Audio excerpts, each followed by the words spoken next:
Assalamualaikum warahmatullahi wabarakatuh.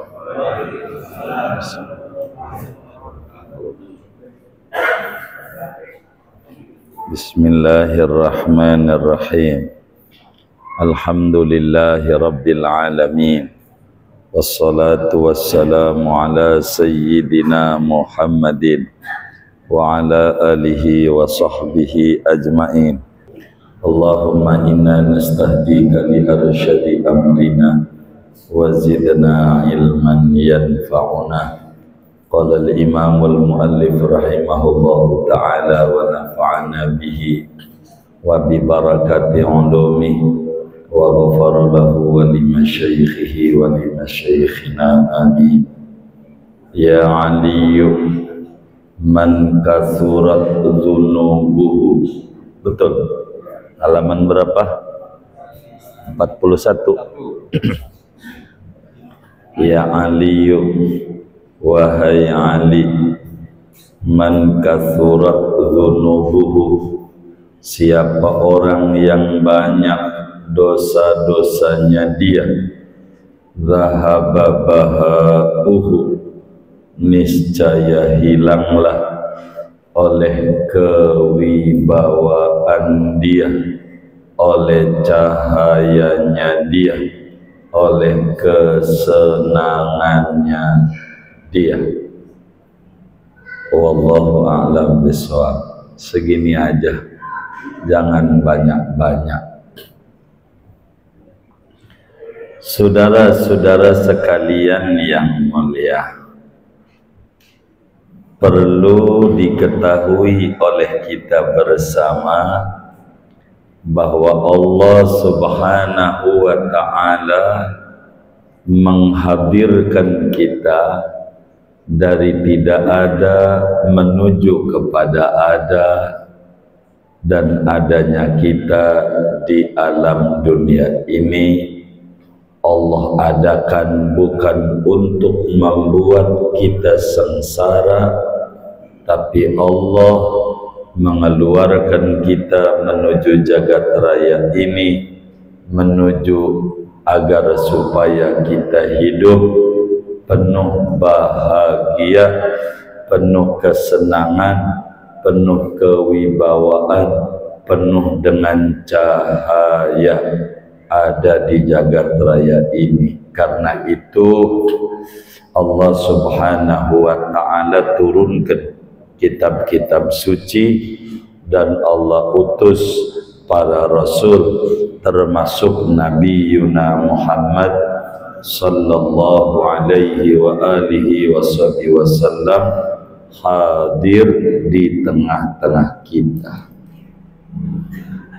Pahami saudara, bapak ibu jamaah Darul Ma'wa yang mulia, Allah Subhanahu wa ta'ala perintahkan kita selama kita ada di jagat raya ini untuk dua hal: kerjakan dan jangan.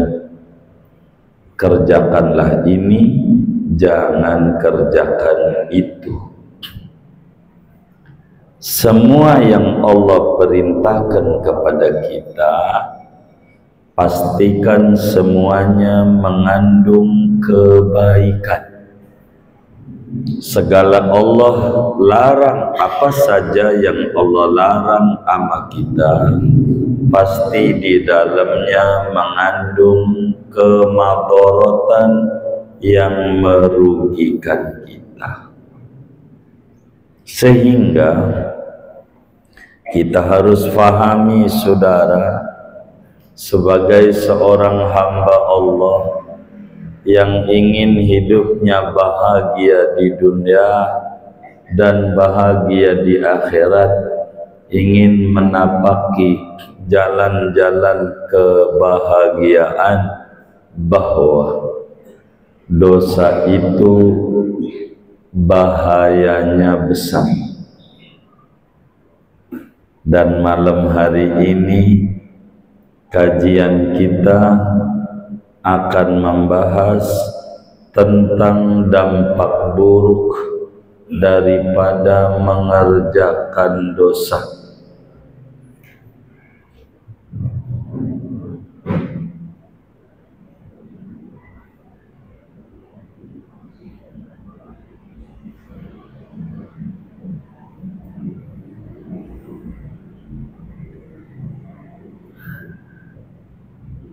Perlu difahami oleh kita bersama bahwa dosa itu memiliki pengaruh yang besar di dalam kehidupan, baik secara individu maupun secara bermasyarakat.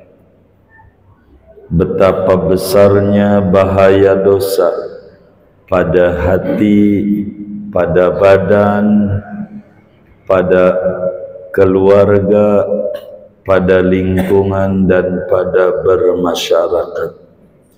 Kalau kita mau fahami segala kesukaran hidup, segala kesempitan hidup, segala kerusakan yang ada di jagat raya ini, baik hal negatif itu hubungannya dengan dunia maupun hubungannya dengan akhirat, semuanya berangkat daripada terjebak melakukan kemaksiatan dan kedosaan. Karena itu satu hari Imam Ali bin Abi Thalib karramallahu wajhah dipanggil oleh Nabi Yuna Muhammad sallallahu alaihi wasallam. Kata Nabi, ya Ali, man kasurat dhunubuhu zahaba baha'uhu. Begitu. Siapa orang yang dosanya banyak, maka hilanglah keceriaan, kesenangan, air mukanya, cahayanya dalam hidup dan kehidupannya. Saudara sekalian, sebelum berbicara dampak buruk dari dosa, kita harus pahami kenapa orang di dunia ini terjebak melakukan dosa. Baru kita akan berbicara apa dampak buruk bila orang melakukan dosa. Baru kita berbicara solusi, bagaimana caranya supaya kita selamat terhindar dari dosa. Materi inilah yang akan kita bedah pada malam hari ini. Moga cukup sampai jam 12. Sekeburunya itu emang kuat sampai jam 12. Ini belum makan ini. Perlu difahami oleh kita bersama, penyebab orang terjebak pada perbuatan maksiat dan perbuatan dosa ini banyak sekali. Di antaranya, satu, adamul ma'rifah wa dha'ful iman billah. Penyebabnya adalah lemahnya keimanan kepada Allah. Itu orang berbuat dosa gara-gara imannya menurun. Bila orang paham radina billahi rabban wa bil islami dinan wa bi muhammadin nabiyya, dia paham bahwa Tuhannya Allah subhanahu wa ta'ala dengan segala keagungan pada asma dan sifatnya, maka akan muncul kecintaan besar kepada Allah, akan nurut sama Allah, sehingga dia tidak akan tertarik pada perbuatan dosa. Kenapa orang terjebak pada dosa? Satu penyebabnya karena lemahnya keimanan kepada Allah Subhanahu wa ta'ala. Di antaranya dianggap Tuhan tidak tahu. Inilah yang menyebabkan dia berbuat dosa. Kedua, penyebab orang terjebak pada dosa al-jahlu billah wa bi rasulillah. Penyebab orang terjebak pada dosa karena dia kurang paham tentang Tuhan dan tidak mengerti tentang Nabi besar Muhammad sallallahu alaihi wa alihi wa sahbihi wasallam. Kalaulah dia mengenal tentang Allah, mengenal tentang Rasulullah, bagaimana itu para Rasul. Nabi Adam aja makan buah yang dilarang dalam keadaan lupa, nangisnya bertahun-tahun. Kalau dia paham bagaimana Rasulullah sallallahu alaihi wasallam beristighfar banyak, maka dia akan bertaubat kepada Allah. Kalaulah dia kenal nabinya, maka dia akan nurut sama nabinya, bukan memperturuti kehendak hawa nafsunya yang menyebabkan dia terjebak pada perbuatan dosa. Sebablah kalau dia paham nabinya, maka fa insyaallah dia akan terhindar daripada melakukan kedosaan. Ketiga, penyebab orang melakukan dosa, saudara, adalah tulul amal. Banyak angan-angannya, kepengenannya enggak terbatas pada kebutuhan. Panjang angan-angannya, perasaan hidupnya masih lama, perasaan umurnya masih muda, padahal kulit udah keriput, badan udah sakit-sakitan, rambut udah ubanan, perasaan masih muda aja. Ini nih penyebab orang terjebak pada dosa.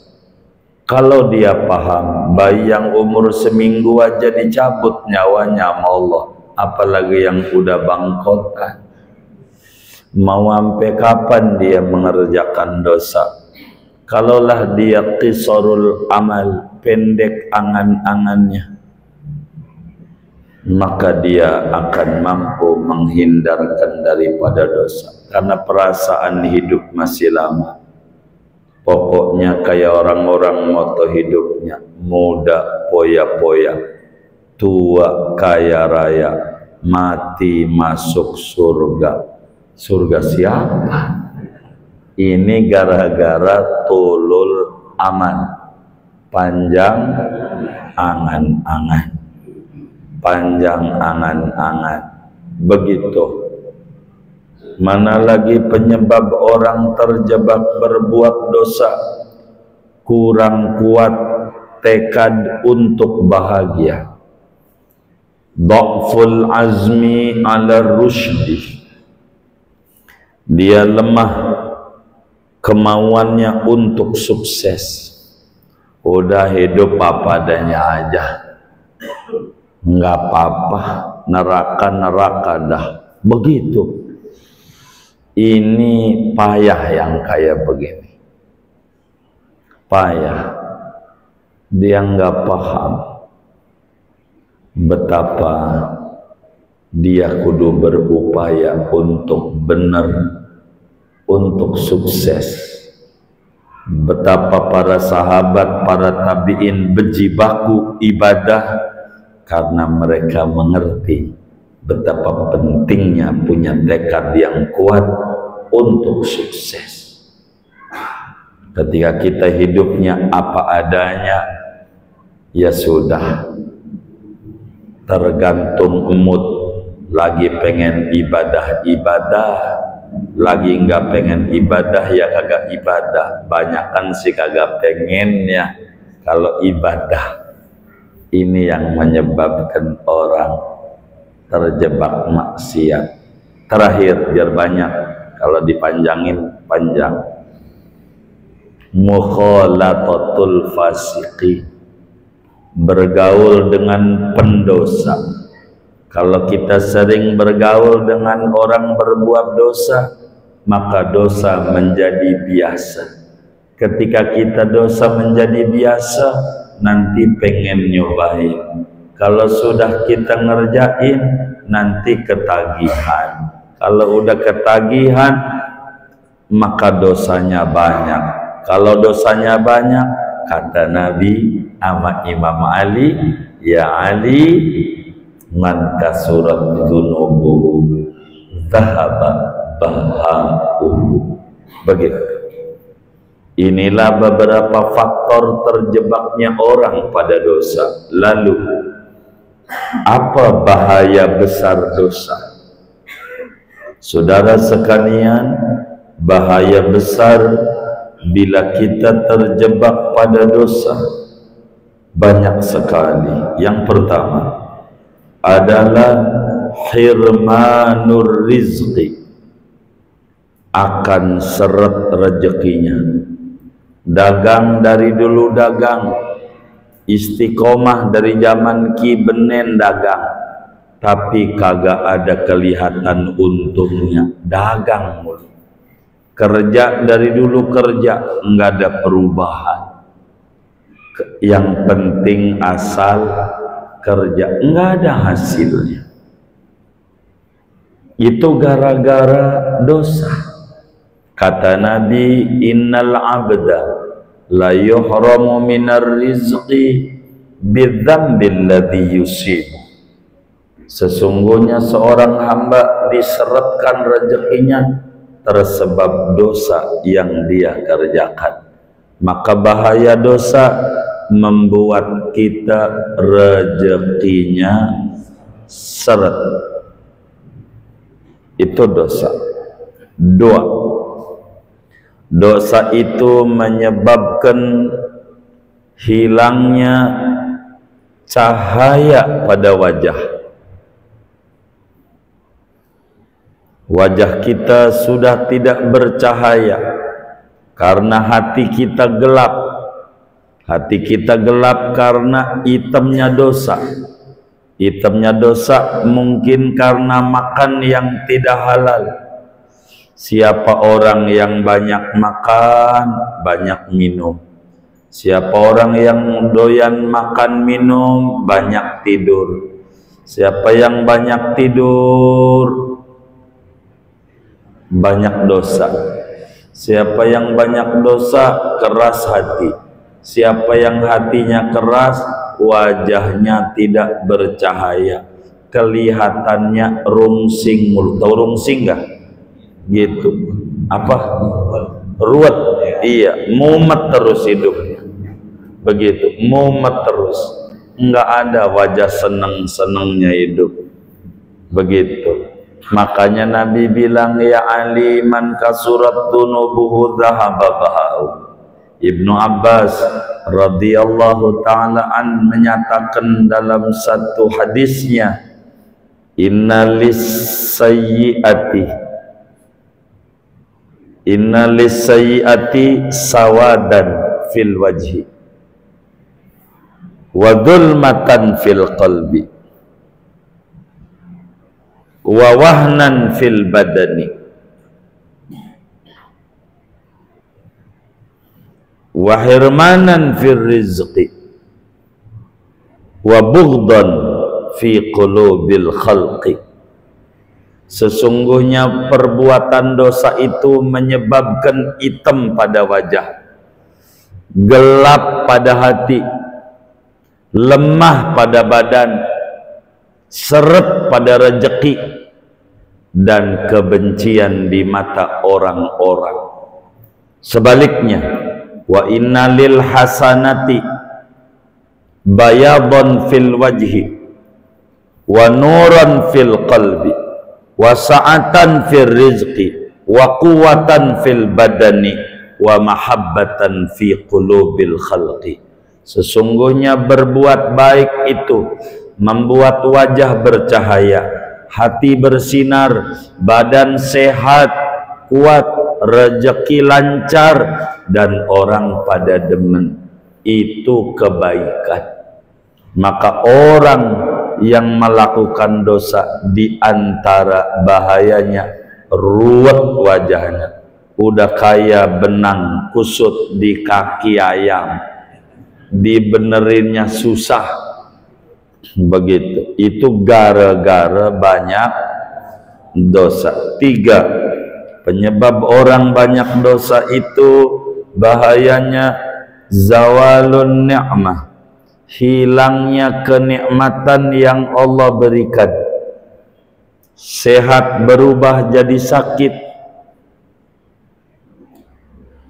kuat berubah jadi lemah, senang berubah jadi susah. Itu penyebab daripada dosa yang dia lakukan. Allah Subhanahu wa ta'ala jelaskan di dalam Al-Quran, wa ma asobakum min sayyi'atin fabima kasabat aidikum wa ya'fu an katsir.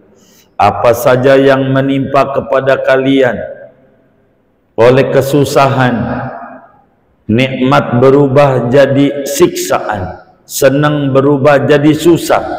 Fabima kasabat aidikum, maka disebabkan dosa yang dilakukan oleh tangan Anda, oleh diri Anda. Dosa di antara bahayanya adalah menghilangkan nikmat yang Allah berikan kepadanya. Itu adalah dosa.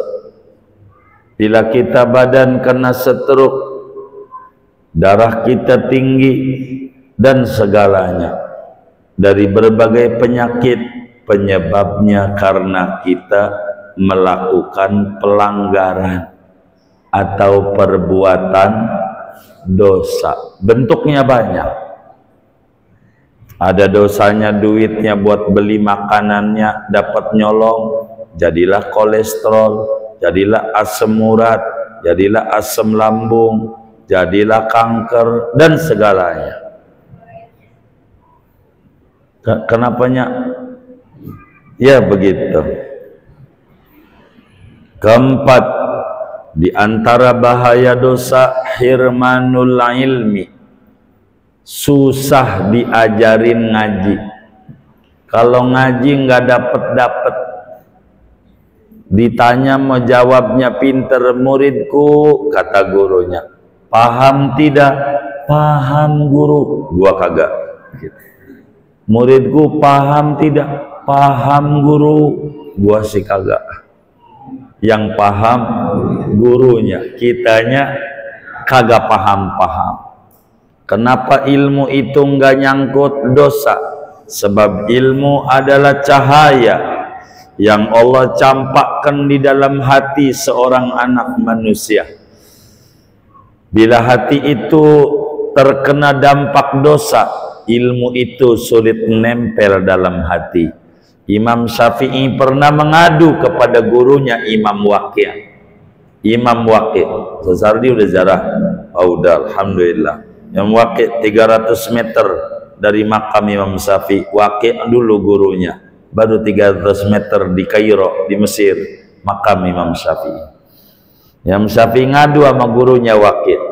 Kata Imam Syafi'i, syakautu ila Waqi'in su'a hifzi fa arsyadani ila tarkil ma'asi wa akhbarani bi annal ilma nurun wa nurullahi la yuhda li'asi.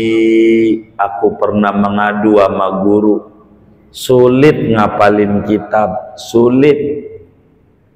Kalau ngaji ini nggak bisa-bisa, tapi kalau ada orang ngatain aja apal banget. Sampai udah mati masih inget yang buruk. Tapi kalau ilmu sulit banget nyangkutnya. Tapi kalau orang yang ngata-ngatain cepet nyangkutnya. Enggak hilang-hilang nyangkut.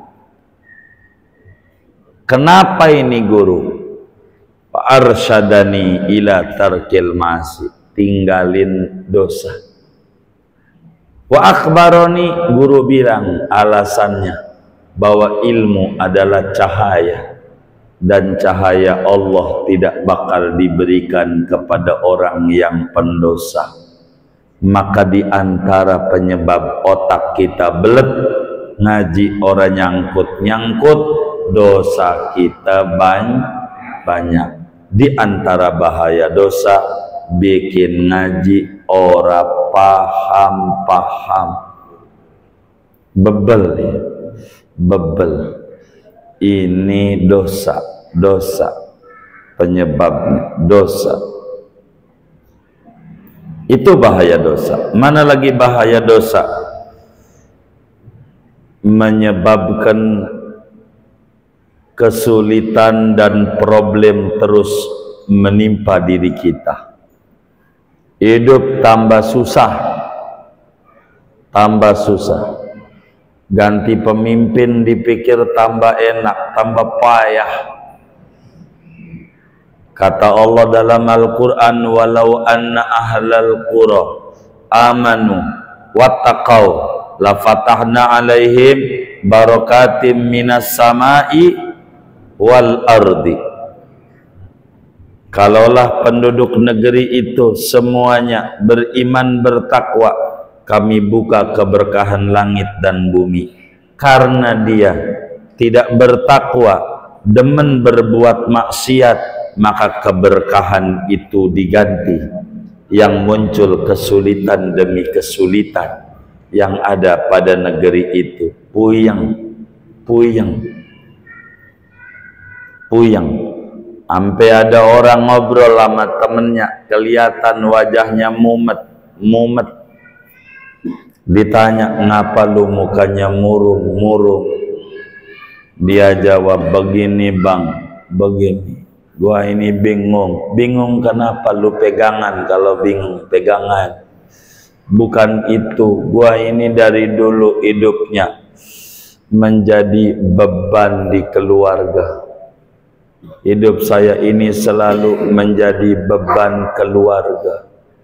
Ini yang bikin saya pusing.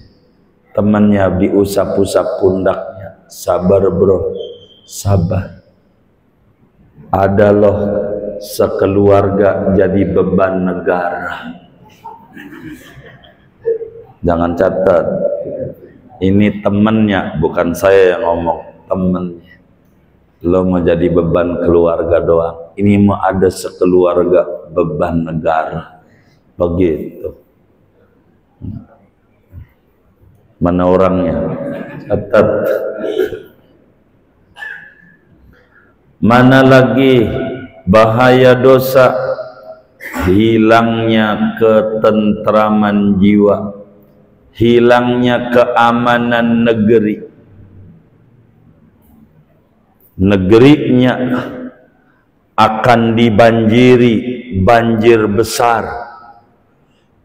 Dari segala penjuru diserbu orang-orang asing. Untuk apa? Ngeramein negerinya? Kagak. Nyedotin harta kekayaan negerinya. Allah nyatakan dalam Al-Quran, wa daraballahu masalan qaryatan kanat aminatan mutmainnatan ta'ti rizquha min kulli makan fakafarat bi an'umillah fa'adzaqaha Allahu libasal khaufi wal ju'i bima kanu yasnaun. Benar enggak? Begitu. Allah buat perumpamaan satu negeri. Kanat aminatan, negeri itu aman, mutmainnatan, tentrem loh jenawi. Ta'ti rizquha ragadan min kulli makan. Daerah itu subur, apa aja yang ditanam tumbuh, kayu berubah jadi pohon-pohonan manfaat, singkong. Apa aja di situ ada. Di atasnya, di bawahnya banyak. Segala macam kekayaan buminya. Itu ada negeri kaya begitu. Negeri itu subur, loh jinawi. Di berbagai tempat banyak sekali kekayaan alamnya. Fakafarat bi an'umillah.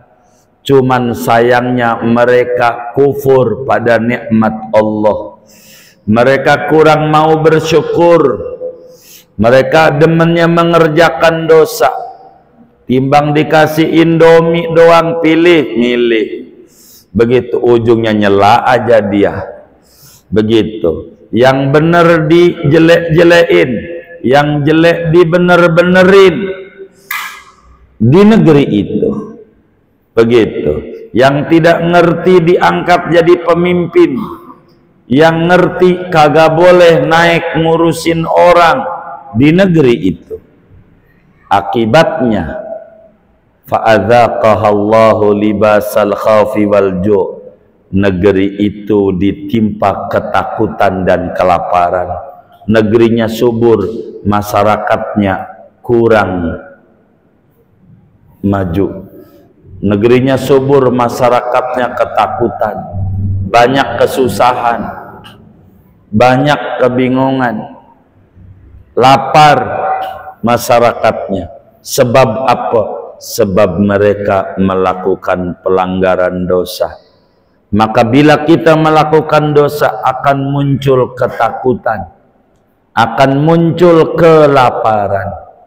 Kalau kita hidup jadi lapar, jadi takut, jadi bingung, dosa penyebabnya telah kita lakukan. Dan itu diantara bahaya daripada kita melakukan dosa, saudara. Na'udzubillah min dzalik. Mana lagi yang namanya bahaya daripada dosa? Qillatut taufiq. Sedikit kemampuan untuk ibadah. Kupingnya dengernya milih-milih, rumahnya nempel banget sama masjid, suara adzan subuh orang kedengeran. Tapi 5 kilo dari rumahnya suara dangdutan kedengeran. Bisa milih 5 kilo padahal. Sedikit taufik untuk ibadah. Gara-gara dosa. Gara-gara dosa. Mana lagi bahaya dosa? Mahku barokatil umri. Umurnya kurang berkah. Umur mau panjang kayak tas doang gede, isinya nggak ada. Ibadah dikit, umur panjang, ibadah dikit. Kenapa itu? Karena penyebab daripada dosa. Maka Rasulullah ingetin sama Imam Ali, tentu maksudnya buat kita, ya Ali, man kasurat dunubuhu dhahaba bahaum. Siapa orang banyak dosa, hilang kebahagiaannya di dunia, di kubur, di akhirat. Susah hidupnya orang yang banyak dosa, ribet orang yang banyak dosa, kayak laler. Dibilangin jangan main di comberan, kotor, tuh bunga-bungaan aja yang wangi, ora denger. Emang laler susah dibilanginnya begitu. Kalaulah kita itu terlalu banyak dosanya, maka kayak laler, jangan di situ, repot begitu. Banyak tempat yang baik ora denger gara-gara dosa. Inilah sekian banyak daripada dampak buruk dosa. Namun bagaimana cara kita, langkah-langkah apa supaya kita terhindar dari dosa, supaya kita bersih dari dosa? Apa langkahnya? Satu, membaca Al-Quran. Biar kata Sa'ain, upayakan sabanari baca Quran. Jam berapa? Kita semua tidak sama kesehariannya. Yang bisanya habis maghrib, maghrib. Yang bisanya habis isya, yang bisanya tengah malam, tengah malam. Yang bisanya habis sholat subuh, habis sholat subuh. Yang bisanya habis sholat duha, sholat duha. Yang bisanya habis dohor, dohor. Yang bisanya asar, asar. Baca Quran. Saya Quran enggak bisa, jujur aja. Maklumlah, Islam sih dari kecil. Tapi gua orang bisa baca Quran. Boro Arab gundul, Arab gondrong, gua orang ngerti. Payah. Ini bagaimana nih yang kayak begini nih? Baca kulhu. Kulhu juga Quran. Setiap hari dapetin 100 baca kulhu. Tiap hari. Untuk membersihkan kotoran hati. Karena ini yang membuat kita demen sama maksiat. Baca kulhu aja yang banyak. 100 dah paling dikit. Demen kredit tapi niatin baca Quran ini kulhu. Orang bisanya kulhu doang gitu. Enggak apa-apa. Doa. Bagaimana ngobatin supaya kita jangan terjebak pada maksiat? Banyakin sholat sunat setelah beres sholat wajibnya. Banyakin sholat sunat namun setelah beres sholat wajibnya.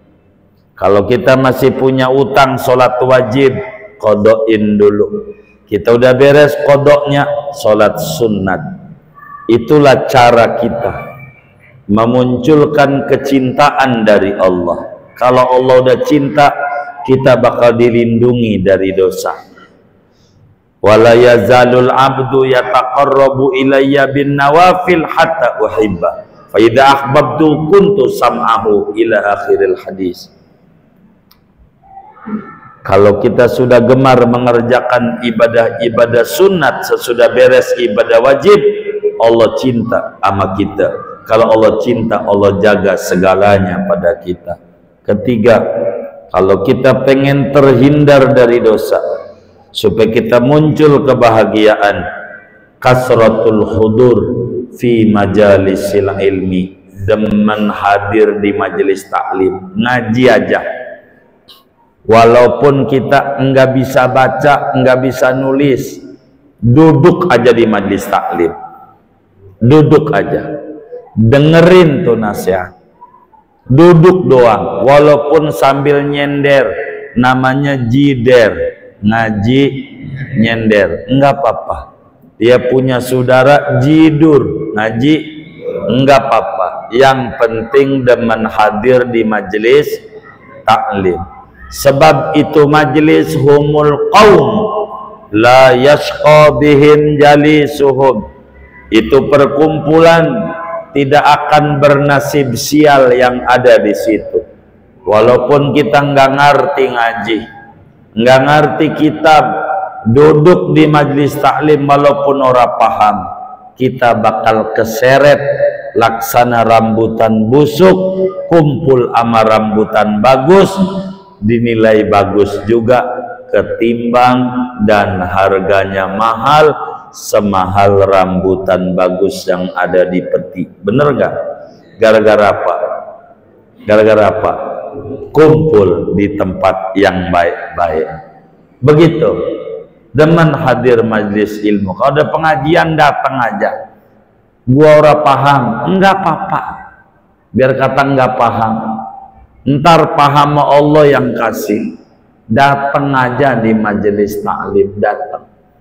Ini adalah cara supaya kita terhindar daripada perbuatan dosa dan maksiat.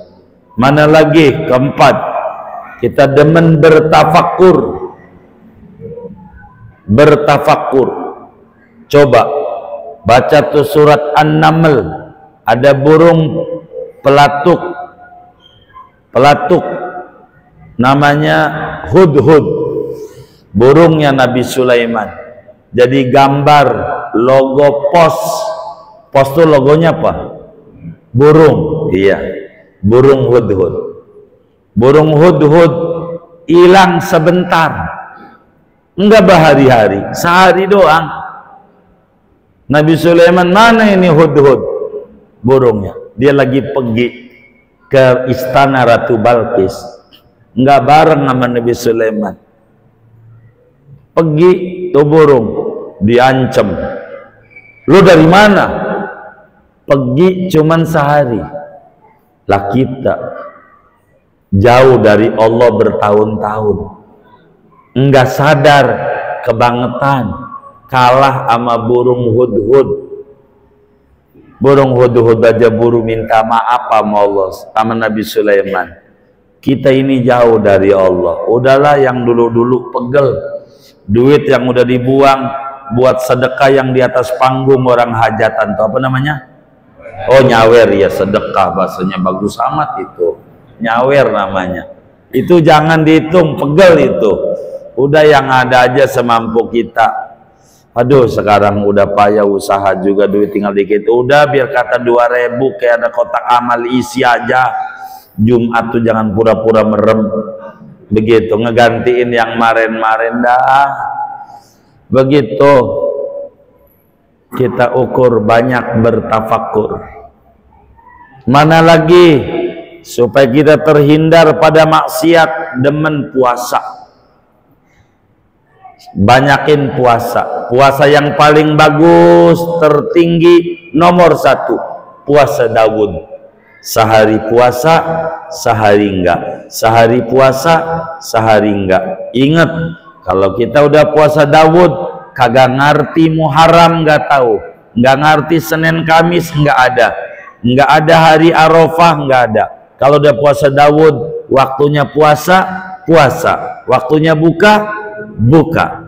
Hari ini tanggal 8